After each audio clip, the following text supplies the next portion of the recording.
Good evening, ladies and gentlemen. My name is Brian Gilbert. I'm the Director of Public Works here in Tewksbury. And with me is Kevin Hardeman, Town Engineer, Arthur Marcos, Project Manager, who oversees the Stormwater Program. So why are we here tonight? We're here because we want to educate you, the community, as to the requirements that are being placed upon Tewksbury and over probably 200 towns in Massachusetts by the EPA with regard to how we manage our stormwater and our recommendations on how we can fund these requirements. I'm not sure if you know, but by federal law, the town has to obtain and comply with a permit under the National Pollutant Discharge and Elimination System, which is typically called NEPDES. The permit is an MS4 permit. It's for municipal separate storm sewer systems. In order to drain or to discharge to the waters of the United States. It is the EPA that administers the permit system. The first permit actually went out, was instituted in 2003, so it wasn't that long ago that the first permit came into being. It was a 5-year permit. It took the EPA approximately 10 years to come out with the reissue of that permit, which was effective July 1st, 2018. The new permit has requirements that represent new and significant costs to cities and towns associated with the administration, operating and maintaining and upgrading its stormwater infrastructure. Knowing that this was on the horizon and that was coming down the road, we went to town meeting about a year and a half ago, 2 years ago, and we secured funding to look at the permit, develop a stormwater management plan, and to figure out ways that we might be able to fund these requirements. We worked with Weston and Sampson, Northeast Stormwater Collaborative, the EPA, the DEP, and others. And we've put together a schedule of requirements, a schedule of costs, and options for funding that we're going to present tonight, and we're asking town meeting to adopt. I'm going to turn the presentation over to Kevin Hardeman. He'll go through the presentation, then we can have a question and answer type format. Okay. Thank you. Thank you, Brian. As Brian said, I'm Kevin Hartman. I'm the town engineer. We've been working on this plan for several years now in anticipation of the MS4 permit. And what we want to present tonight is our proposal and how the town should meet the requirements of the permit and to establish a funding source to do so. So with that, I guess the first slide shows what is stormwater? Well, stormwater is any rain or snow melt that runs off along the ground and discharges to a water body, water of the U.S., wetland, stream, pond, anything like that. Why is it that important? Well, because when that happens, that stormwater picks up any pollution that's on the ground and discharges into those resource areas. And that can cause impairments, whether it's phosphorus, nitrogen, chloride, things like that, that can impair our rivers, streams, lakes, and ponds. So what is stormwater management? Well, stormwater management has many aspects, including public education, such as the information meeting tonight, illicit discharge detection, mapping of our stormwater system, so we know where all the infrastructure is, testing the water quality to ensure that what's going into those resource areas is clean, controlling construction site runoff, upgrading and maintaining our infrastructure, and lastly, installing new infrastructure to aid in the treatment of that stormwater runoff. So the town has really 4 stormwater management goals. The first one is to reduce stormwater flooding. The second is to invest in the future so that we can protect those resource areas. The third is to control water pollution and improve water quality. And last is, as Brian said, we have the MS4 permit and we need to meet that regulatory requirement. So stormwater flooding is a big issue in Tewksbury. We've got a lot of low-lying areas. We have a lot of areas that do not have drainage systems. And we need to look at those areas and find out and figure out ways to address that flooding and improve the infrastructure so that it can handle the flooding that occurs, especially in light of the climate change that we're seeing in the recent years. Water pollution is another issue. We have Long Pond, we have the Merrimack River, we have the Shawshene River, which are great resource areas for the town, but they're only as valuable as they can be if we keep them clean. Some of the things that we do is we have public education. We go to the community markets. We work with volunteers to stencil catch basins so that residents are aware that those catch basins in the road actually drain to a waterway. They don't drain to a sewer system and have treatment in a plant. Treatment is done naturally through the infrastructure itself as well as within the wetland resource areas. So like I said, we need to protect Long Pond, Shawshene River, the Merrimack River, so that we can encourage recreation in those areas. It makes for a better community if we can do that. Investing in the future, we need to look at the infrastructure that we have and make sure that we're maintaining it and, more importantly, replacing it when we need to. These are some photos of Pinnacle Street on the left and in the center with a culvert that recently failed on us. We've had to close the road. And those are the things that we're trying to avoid in the future so that we can fund the infrastructure improvements that the town needs. And lastly, it's the regulatory requirements. As Brian talked about, the 2003 NIPD's permit that the town of Tewksbury had to comply with, there were 36 requirements in that permit. Now, the 2016 permit, there's over 200 individual requirements that we're up against that we have to comply with in order to have full compliance in the NIPD's program. And we're estimating over the 5-year permit term that it's going to be $1.5 million needed just for that permit compliance piece, not for infrastructure improvements, not for other stormwater programs. Just for the permit compliance alone, it's $1.5 million that we need. And failure to meet that could result in fines from the EPA. Under the 2003 permit, about 8 communities were fined $500,000 apiece for noncompliance. I don't say that as something to just scare people. I say that because I know that Tewksbury is going to make a responsible choice and they're going to want to comply with that permit because it's the right thing to do, not to avoid fines, and because it's something that complying with that permit is going to aid in clean stormwater runoff, which results in better water quality for the community.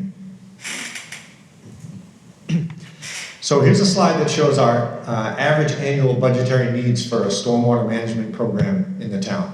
It's about $1.5 million annually, which includes about $300,000 a year in MS4 permit compliance.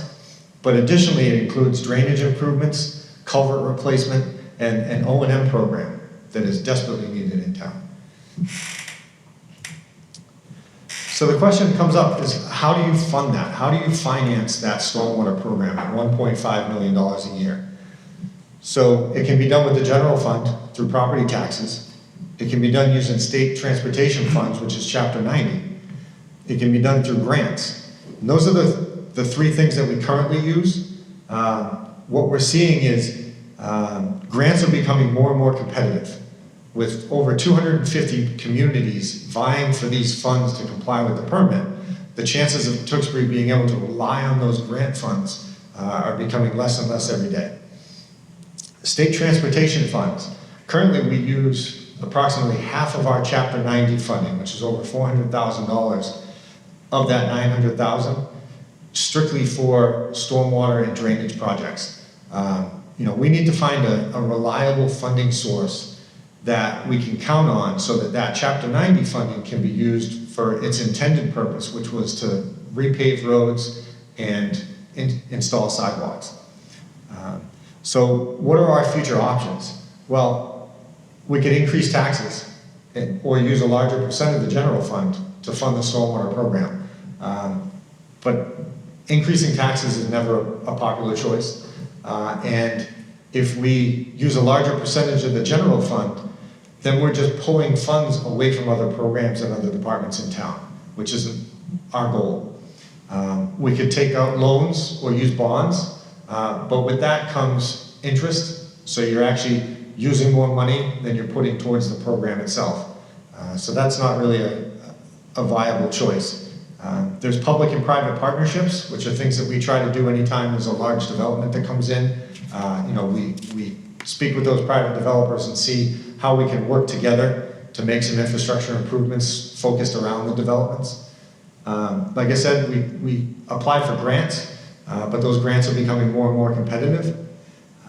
And then the last option would be to establish a stormwater enterprise fund, which is what we're proposing to do. Our ideal funding mechanism, which is the stormwater enterprise fund, it would be reliable. It's predictable. You can count on it. You know what your resource, what your funding is going to be year in and year out. It doesn't impact other departments like using the general fund would. And it's fair.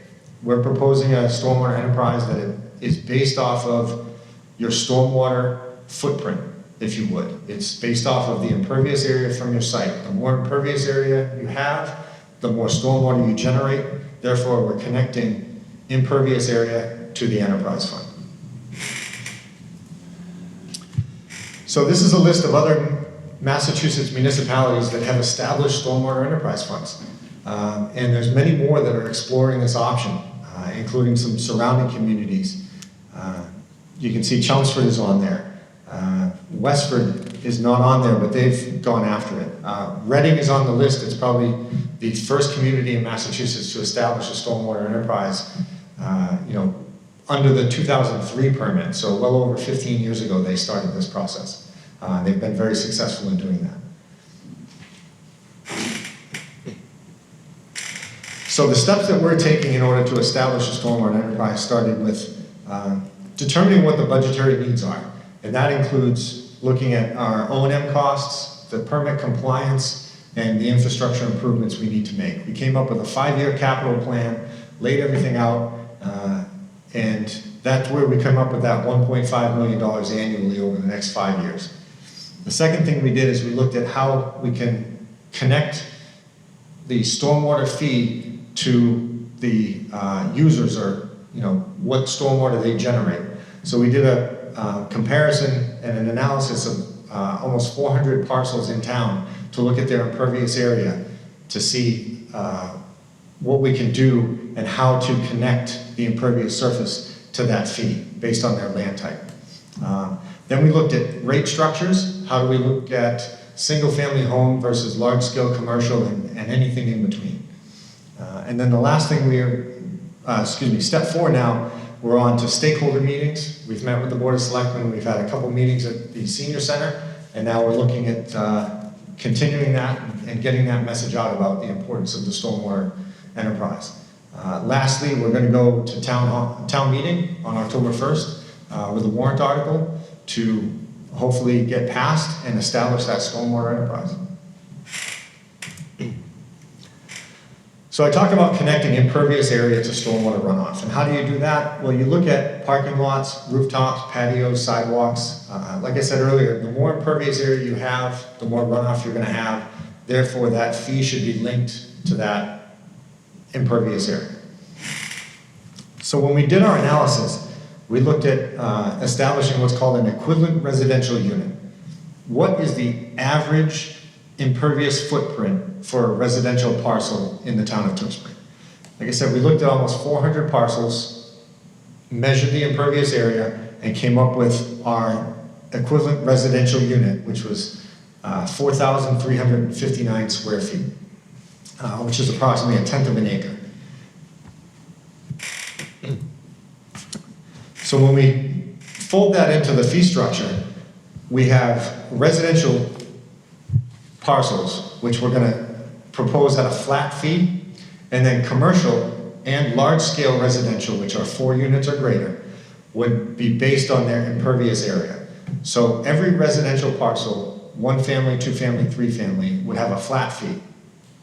And then commercial, we would measure their impervious footprint and do a calculation to compare that to the equivalent residential unit, and that would give them a multiplier in which to establish their fee. We feel it's a fair way to do that because you're actually comparing apples to apples. It has a lower cost of implementation than if we had to measure the impervious footprint of every parcel in town. So that by doing that, if we looked at every parcel, it would cost a lot more, and the money that we generate in the enterprise would go to doing that practice year in and year out to measure that impervious area. We looked at our budgetary needs and set fees based on the needs of the stormwater program. And then we also looked at other Massachusetts municipalities to see what models they were using and took pieces from those and lessons learned about what they did and what they didn't do, and used that to help us along the path to create our rate structure. So similar to water and sewer, we're going to have billing issues. Question is, how do you build the stormwater enterprise fund?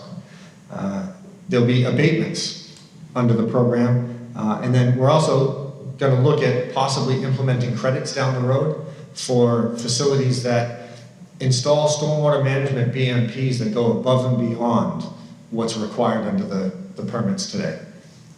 So for billing, we would utilize the water and sewer bills, add another line item to those bills, and send that out to each parcel.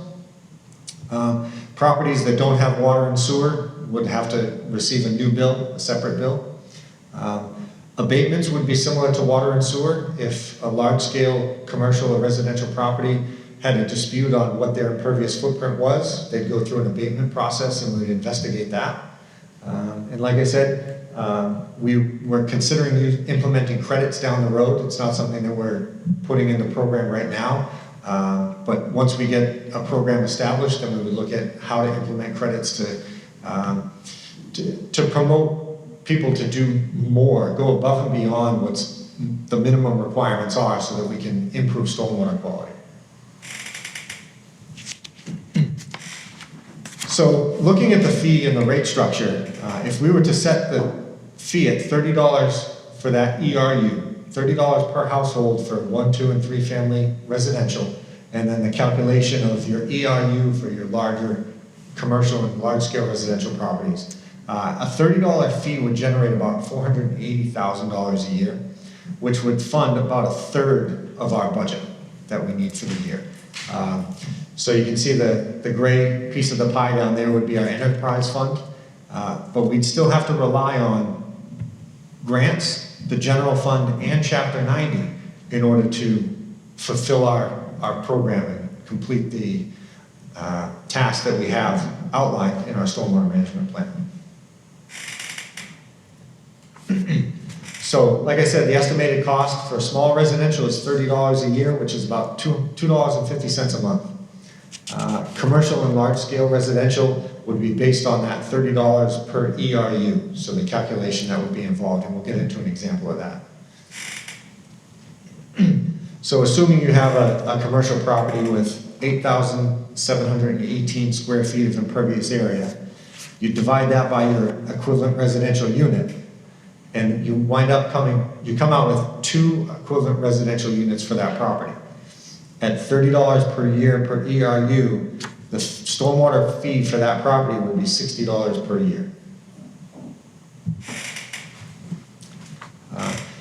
Assume you have a larger, say, condominium complex that has well over 600,000 square feet of impervious area.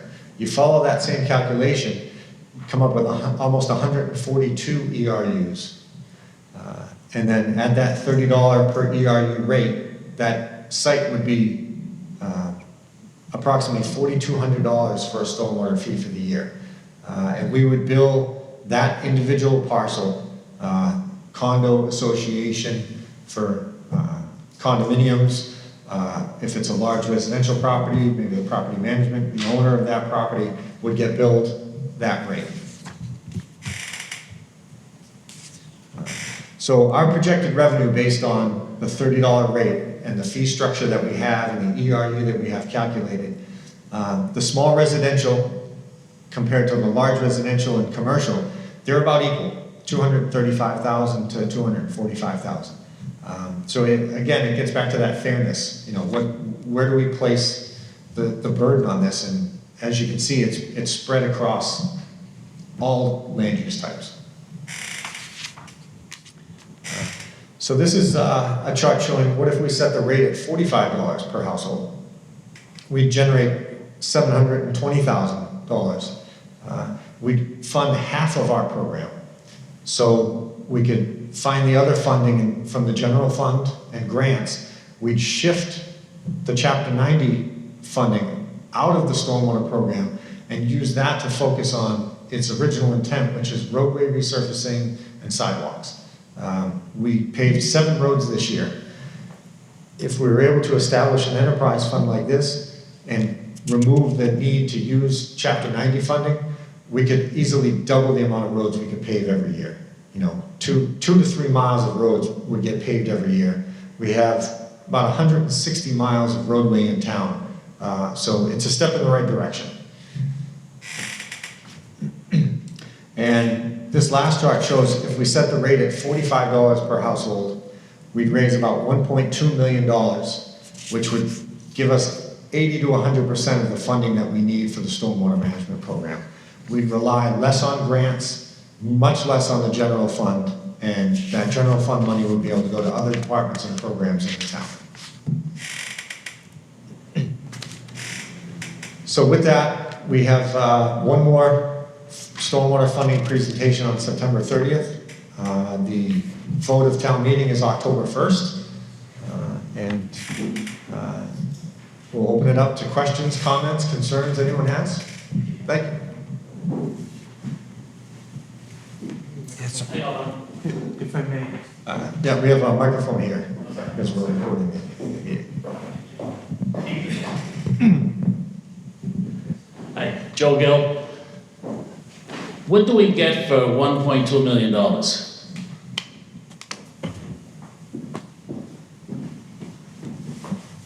So for $1.2 million, we would be able to meet the stormwater permit compliance, which is about $300,000 a year.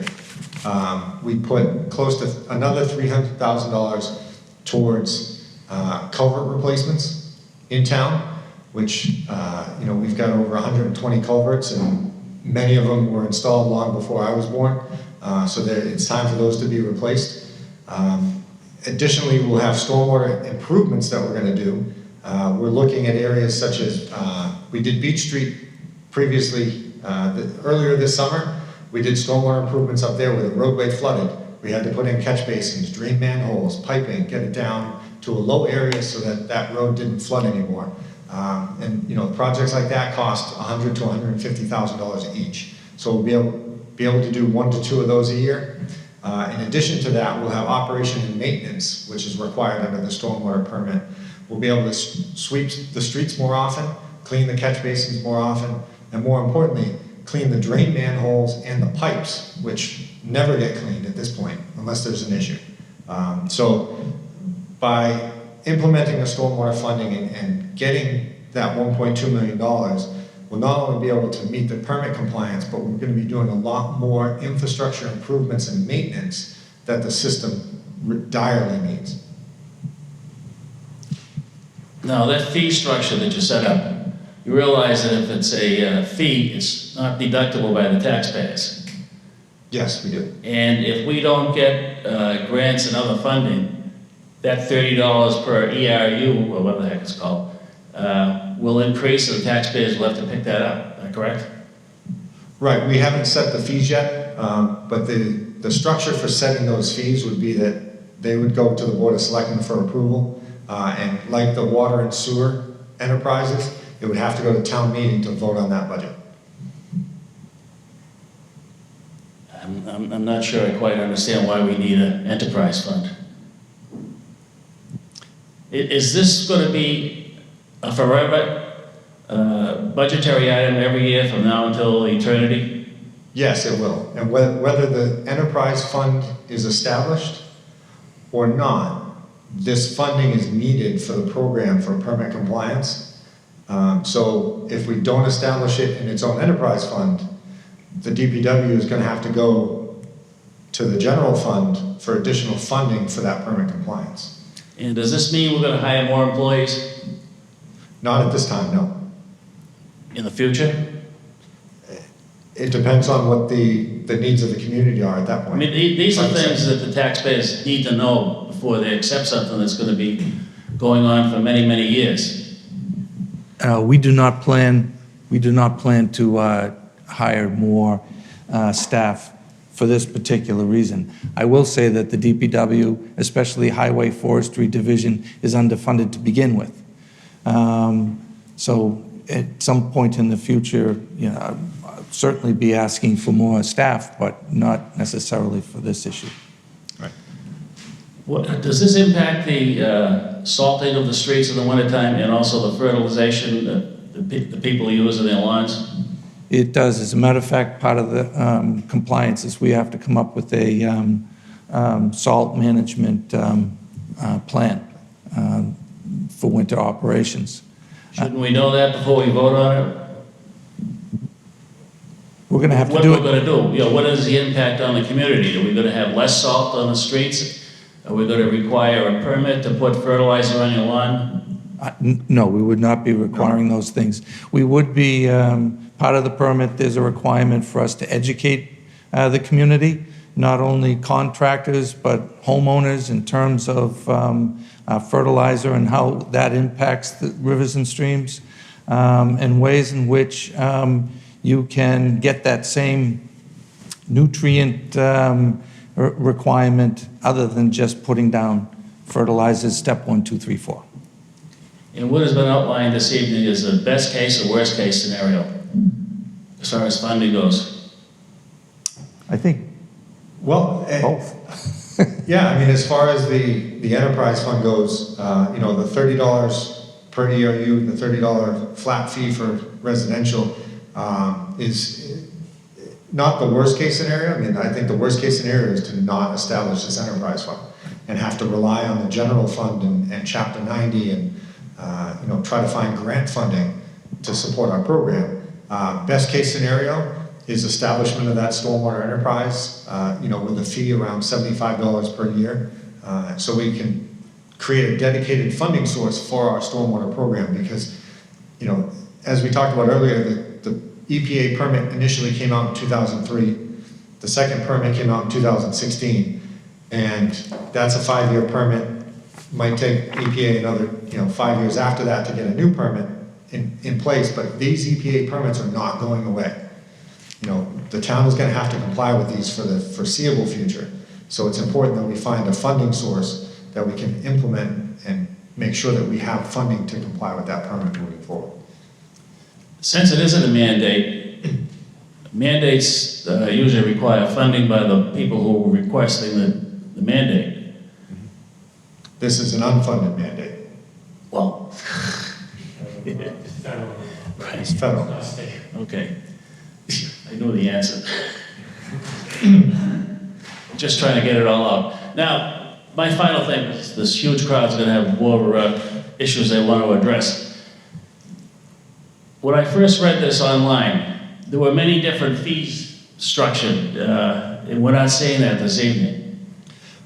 Right, so we looked at several different ways to create a fee structure.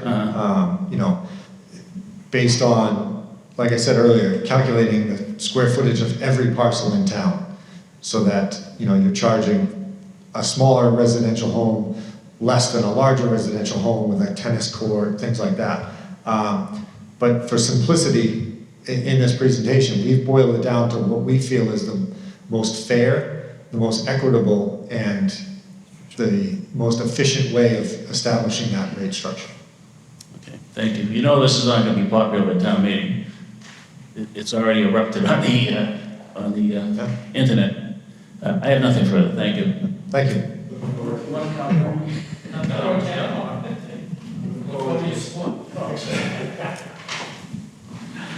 John Stadman, 666 Whipple Road. Kevin, I wanted to thank you for the email communications going through the ERU. You know, I think, I don't know if this is the time and place, but you know, obviously we're being asked to, you know, establish a fund, which I think is a great idea. Obviously not tipping into the general fund, you know, coming back to this being a mandate obviously it's a mandate, we have to do something about it. The question I would have,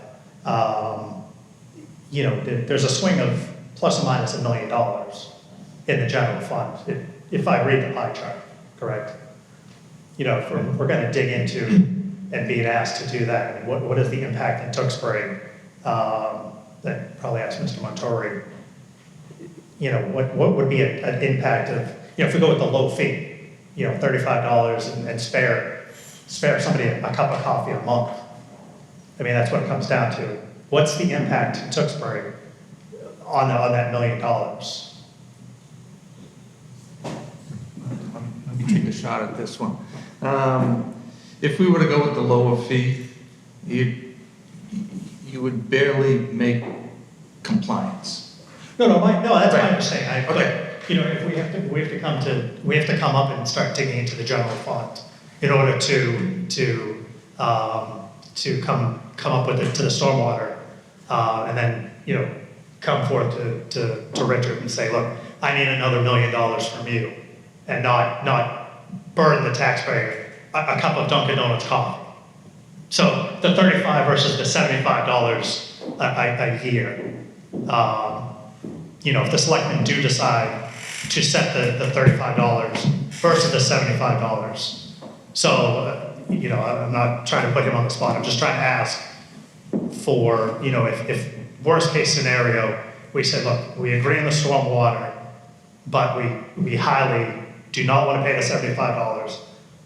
We only want the $35, but please put it in perspective that, you know, we're going to get X. Yeah, I think to answer your question, I think going back to what Kevin had mentioned earlier, if we don't fund stormwater at the $75 or even at the $45, the impact is going to be to capital projects that we use our Chapter 90 money for. So right now, Chapter 90 is being spent on sidewalks, it's being spent on roads, and it's being spent on drainage. If we can get $45 or the $75, because remember the $30 just does compliance for us. It allows us to pave more roads, as Kevin mentioned earlier, do more sidewalks, other capital improvements to our infrastructure. If we don't get that money, now we're splitting that Chapter 90 money into another project area, which takes away from the residents. And it also impacts our use of the stabilization fund or our free cash in the future or other reserves. For instance, if we don't have stormwater funding to this level, now we're pulling from those reserves which pay for building maintenance or building needs in the future, or other non-transportation type projects that the DPW does. It could be things like the new DPW facility, which we're coming to town meeting to fund for engineering and design in October. It'll pull from projects like that. So it will impact how we plan and how we move forward with other projects in the future. There's no doubt about it, because we just can't do everything. And going back to some of the questions Mr. Gill brought up earlier, you know, the reason why we're going this route and setting up a dedicated enterprise fund for stormwater is so we can show people this is where their fee is going, that it's not being pulled into the general fund as a normal revenue and difficult to understand how the money is spent. This will be a dedicated fund that we're very transparent on how we're going to use it, so the residents can see it year in and year out at town meeting. And as Mr. Gilbert said, we're not planning to use that enterprise fund to pay for additional employees. We truly want to address projects that the town engineer has laid out. So I hope that answers your question. No, that's nice. So along that, if you could go back for the pie chart, if you don't mind. Which one? it breaks up the funding, the 5-year funding. It was early on in the slide. Where the capital, The first one, I think it is. the money outlay, the 600K, the O and M. Yep. No. No, keep going. Keep going all the way to the Way beginning. back. That right there. So you mentioned this is like a 5-year capital outlay. So if you don't mind just explaining, assuming this is a contiguous, 5, 6, 7, 8 years, once tax is put in place. So O&M, if you can just describe, 640K annual. Again, we know street sweeping, we need to, suck down basins, clean. Currently, there's 300, basically about 350 of that 644 is already in the general fund. It's already in the DPW budget. That would include salaries for, or portions of salaries for the various staff who work and do stormwater. The programs outlined under that would be the entire storm drain maintenance line item, which supports buying pipe and catch basins and grates and everything like that you're going to need. It has contract sweeping. We do contract sweep a portion of the town. We have a sweeper. We contract 2 sweepers out at the beginning of the year. We only sweep the town once through. And then there's street sweeping spoils disposal in that cost, and memberships to, we have a membership to the Middlesex Collaborative. It's a organization that helps cities and towns around this area work collaboratively on stormwater. The other, basically 300,000, would be for some of the compliance issues. We have to sweep under the new permit twice, so that would double that cost. Right now, we only clean half the catch basins in town per year, so the other half would be included in that. We do not maintain our detention ponds. This is the first, last town meeting was the first time we got any money to do so under the general fund. That would be included in that as well. And the other item on that maintenance would be, we don't flush the drain system. And we clean the catch basins, but we don't clean the manholes. We don't pop the covers on the manholes. We don't flush the system to keep it working efficiently. Some of that would also be for unclogging some of the drains where roots infiltrate and things of that sort. So there's a lot to do in terms of maintaining the system. And as far as like the culvert number as well, that's installation of new and improvements upon aged. So that would be replacement of existing culverts. Under roadways, things like that. Pinnacle Street's a good example. That's a culvert that needs to be replaced. Okay. Like I said, we've got over 120 culverts in town. And, there's a lot of them that are going to need to be replaced in the next at least 5, maybe 10 years at the most. And then to talk about drainage improvements, the last piece there, like I said, things like the improvements we did up on Beach Street this year. Last year we did improvements at North Street near the railroad tracks. Projects like that, even simple projects cost, $80,000 to $100,000 to do. And that's what that improvement project would cost, would be the engineering and construction of those projects. Just want to mention one quick thing as we're going through the numbers. Town meeting is going to be asked to set up the enterprise fund. The selectmen will set the fee. We gave a range of fees tonight from $30 to $75. And whatever fee whatever fee the selectmen end up setting, and hopefully before then we have an idea of what everyone's thinking. I don't want to sit here tonight, and I will say this at town meeting. We don't know what the future holds.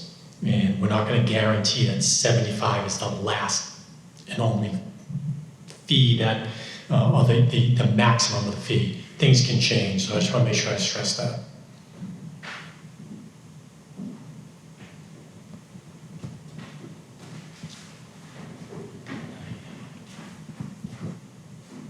Hi, I'm Shelby Christian, I live in Shawshene.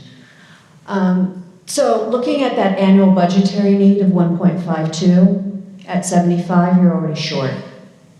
So how are you planning on what is the thought process of funding that shortage? And what percentage of salaries are you shifting from the DPW budget into this?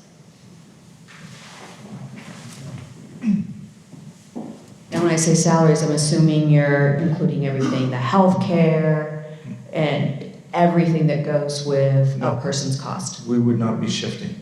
It would stay in the. So you said a portion of the, and I'm sorry, maybe I misunderstood. I thought you said a portion of the salaries would be covered. Some DPW workers who would be working on this would be shifted into the operations and maintenance, and that would cover some of that. Actually, now I was looking at a portion of the budgetary need for operations and maintenance is salaries. If you add that up, I believe you're at 1.5. The 75 would be 1.2. So the add up is what's already in the general fund budget in the DPW currently. The 75 gives you 1.2. 1.2, right. And then about 350, 325, I believe, is already in that number there that makes up the 1.5. So are you saying that the difference is going to stay in the general fund and that the selectmen won't be trying to fund the 1.52? At 75. That's correct at 75. At 75. So what are your thoughts as to what could give the selectmen incentive to increase over 75? Because this is a flat fee. With the TCJA, a lot of people are no longer able to take tax deductions. Every time you raise property tax, it's coming directly out of people's pockets now. So this will be just another out of people's pockets, and they won't have that opportunity to try to mitigate the impact. I don't see us or this board being incentivized to go over the 75. I think the 75, if we were fortunate enough to gain approval for the 75, that would last us for quite some time. We'll be able to plan projects out over a 5-year period to live within that $75, give us time to understand what type of revenue we would collect on an annual basis. Currently with our number of residential units and commercial units and any growth. So I think the 75 would last us for quite some time, and we would not be coming back for an increase. But I did want to give the disclaimer because one of our famous projects in town didn't talk about the real impact, and that was our sewer project. So I want to sit here and say, I don't know what 5 or 10 years could bring us between permit requirements from EPA, problems that we run into that are unforeseen. But as we sit here right now, we think 75 is a solid number. But the board, we haven't really had a chance to talk it in that much detail. I'm not sure where they'll end up falling on the enterprise fund and the fee in general. So one last question. So if the selectmen decide on $45, what's the trade-off? So you've talked about what the minimum $30 will buy, and we've talked about what $75 will buy. What's the 45 buy? The 45 is, again, it's just going to be having to utilize some Chapter 90 money, some town reserves, and other resources to pay for capital improvements, and not allowing those dollars to go towards roadways, sidewalks, other capital needs. It's just balancing those capital projects. As we are doing now, it'd be less of a problem if we have a funding source for our stormwater needs, but it'll just be utilizing those funding sources for capital projects, but to a lesser extent than we do now. I know I said one last question, and I'm sorry I didn't tell the truth. So we talk about building sidewalks, and I moved into Tewksbury from Back Bay. I'm a big fan of sidewalks. That's impervious surfaces. So we're talking about increasing that. As part of that planning, what are we going to do to mitigate that without having to increase the cost to offset the fact that we've just increased the amount of impervious surface? So that is a great question, because, you know, obviously we're concerned with impervious surface and stormwater runoff, and now we're, you know, looking to shift the funding source so that we can construct more sidewalks. And impervious surface now has a cost associated with it. Right. So one of the things that we look at when we do a transportation project is drainage improvements. Project where we've undertaken and we're just waiting to get into construction now is Main, South, and Salem, the intersection project, improvements, addition of sidewalks, bike lanes, things like that. And with that, we made improvements to the stormwater management system as well. You know, so whenever we have a transportation project, whether it's small or large, we always look at the impacts of that extra impervious area and figure out how to mitigate that in that area.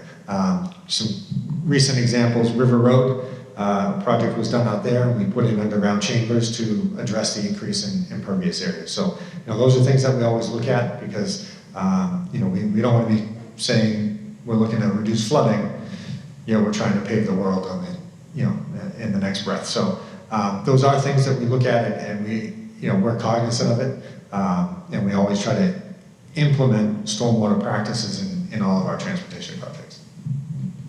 Is there some place where we can see the samples that you use to calculate the residential unit square footage? Yeah, we could get those posted to the website to show the example parcels. That would be great, just so that people have a better understanding of what the overall sampling was, as opposed to looking at, you know, these 5, you know, properties or this standard size property. Yeah, thank you. Thank you. Anyone else?